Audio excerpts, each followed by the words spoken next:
सुन मेरे प्रिय, क्या तुझे पता भगवान जगन्नाथ कौन है? भगवान जगन्नाथ का सबसे प्रमुख स्वरूप भगवान श्री कृष्ण से जुड़ा हुआ है। वे श्री कृष्ण के उस रूप को दर्शाते हैं जो भक्ति, करुणा, त्याग और आध्यात्मिक शुद्धता से ओतप्रोत है। श्री कृष्ण के जीवन का अंतिम चरण, जिसमें वे द्वारका का परित्याग कर प्रकृति की गोद में लीन हो जाते हैं, उसी की छाया जगन्नाथ के स्वरूप में दिखती है।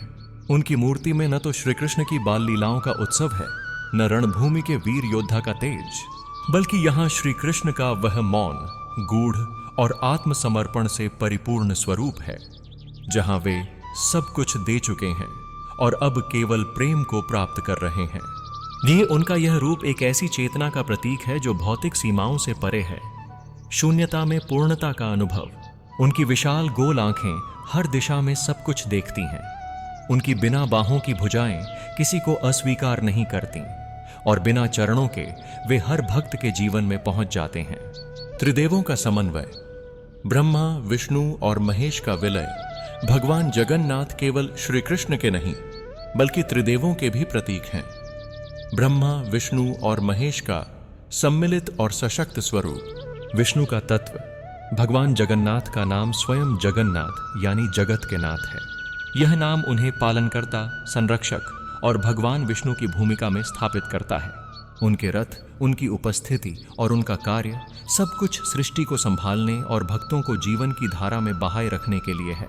शिव का तत्व, उनका विरक्त और सन्यासी स्वरूप, बिना हाथ पैर की मूर्ति, यह दर्शाती है कि वे मोह, माया और रूप के परे हैं। यह महादेव के त्याग और वैराग्य का भाव है।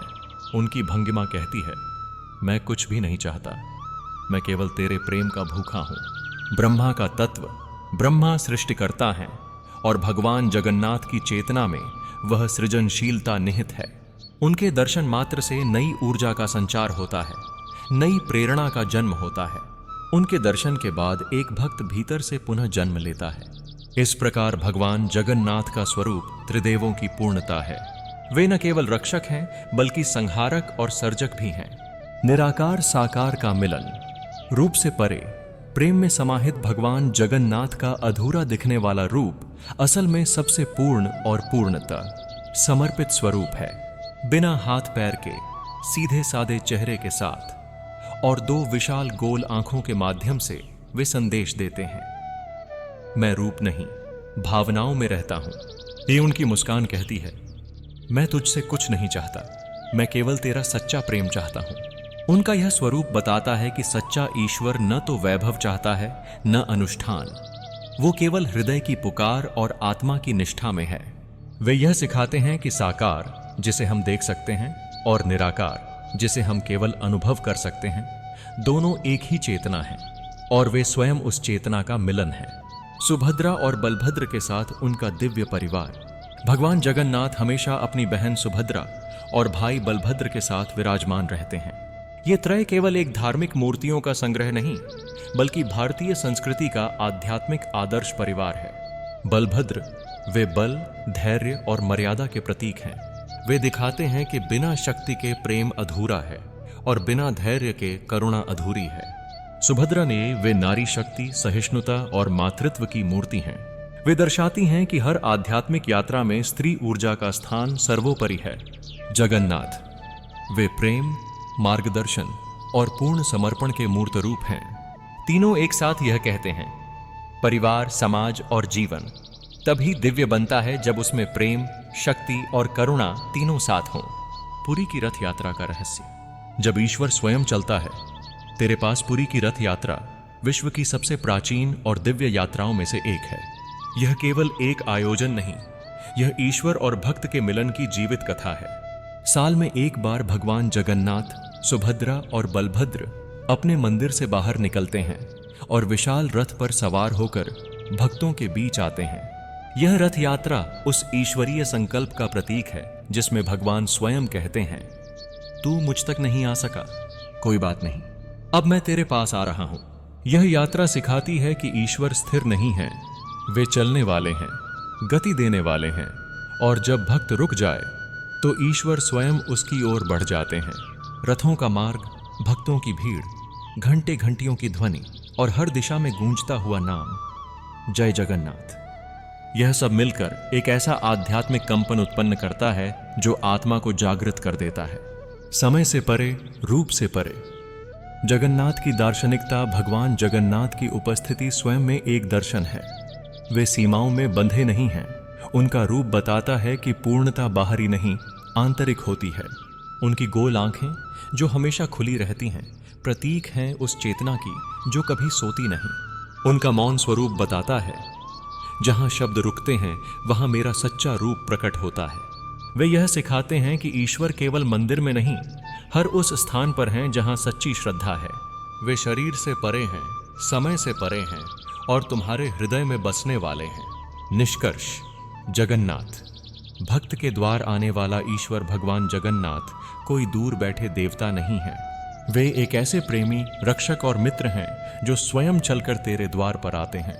वे सिखाते हैं कि ईश्वर केवल उन्हीं तक सीमित नहीं जो पूजा पाठ करते हैं, बल्कि उनमें भी हैं जो बस एक आंसू बहाकर कहते हैं, हे प्रभु मुझे देख लो।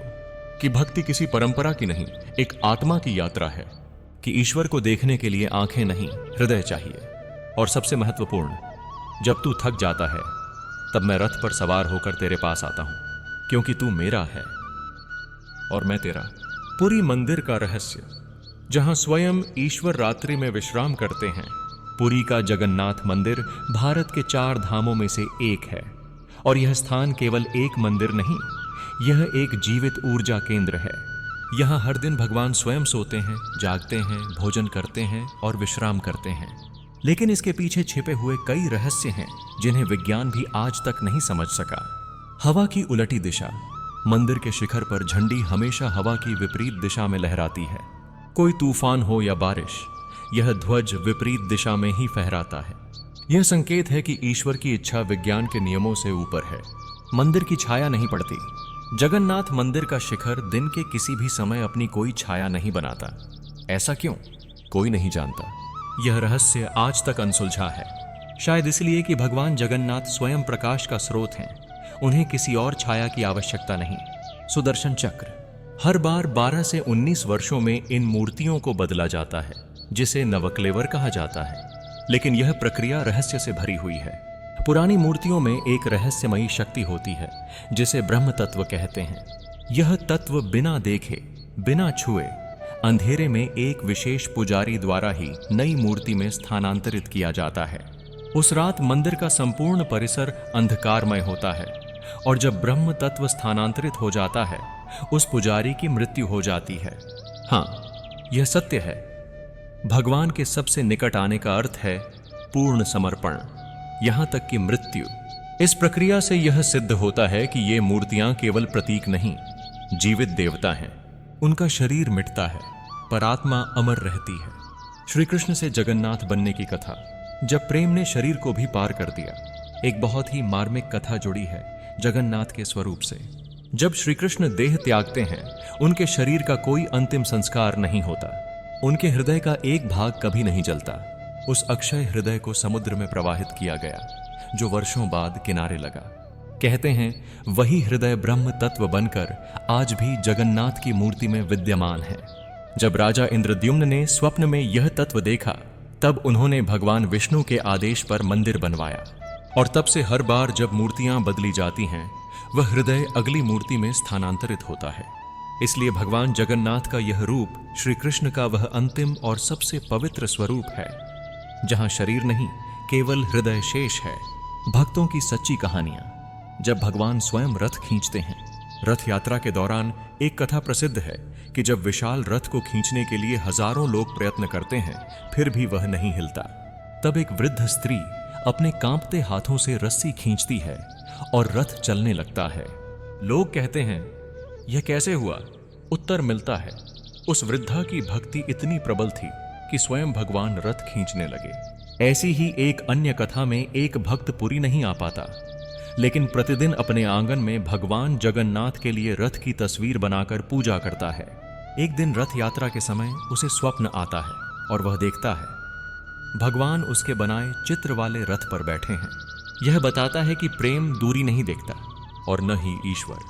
यदि हृदय सच्चा हो तो भगवान वहां भी पहुंच जाते हैं जहां कोई मंदिर नहीं। रथ यात्रा की आध्यात्मिक व्याख्या।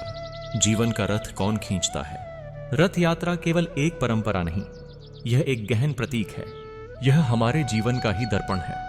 भगवान का रथ खींचना, उन्हें मार्ग देना और फिर उन्हें वापस उनके स्थान तक पहुंचाना, यह सब हमारे जीवन के उतार चढ़ावों, संघर्षों और वापसी की यात्रा का प्रतीक है। रथ खींचना बताता है, क्या मैं भगवान को अपने जीवन में स्थान दे रहा हूं? क्या मैं उनकी गति में सहायक हूं या बाधा? और सबसे महत्वपूर्ण, क्या मैं भगवान को केवल मंदिर में देखता हूं या अपने जीवन के हर निर्णय में भी? जब भक्त रथ खींचते हैं, वे यह नहीं कहते कि भगवान उनके लिए कुछ करें। वे कहते हैं, मैं तुझे अपने जीवन में लेकर चलना चाहता हूं। भगवान जगन्नाथ, नित्य जीवित, नित्य नवीन। भगवान जगन्नाथ का दर्शन केवल एक बार नहीं होता, वह हर दिन नया होता है। वे यह सिखाते हैं कि जीवन परिवर्तनशील है। हर 12-19 साल में मूर्ति बदलती है, लेकिन तत्व वही रहता है। कि शरीर मिट सकता है, लेकिन आत्मा शाश्वत है। कि ईश्वर स्थिर नहीं, गति में है। वे चलते हैं और हमें भी चलना चाहिए। उनका यह संदेश है। मैं बार बार लौटता हूं, कभी रथ पर, कभी स्वप्न में, कभी तेरे भीतर। तू मुझे बुला, मैं तेरे पास आऊंगा। भगवान जगन्नाथ का नाम लेने मात्र से एक कंपन पैदा होता है, हृदय में, आत्मा में और जीवन में। वे कहते हैं, तू मंदिर ना आ सके तो कोई बात नहीं, मैं तेरे रथ का पहिया बन जाऊंगा। तू रोए तो मैं तेरे आंसू बनकर बहूंगा। तू हंसे तो मैं तेरे मुस्कान में खिलूंगा। भगवान जगन्नाथ केवल एक नाम नहीं, वह चेतना है जो हर उस स्थान पर प्रकट होती है जहां भक्ति है।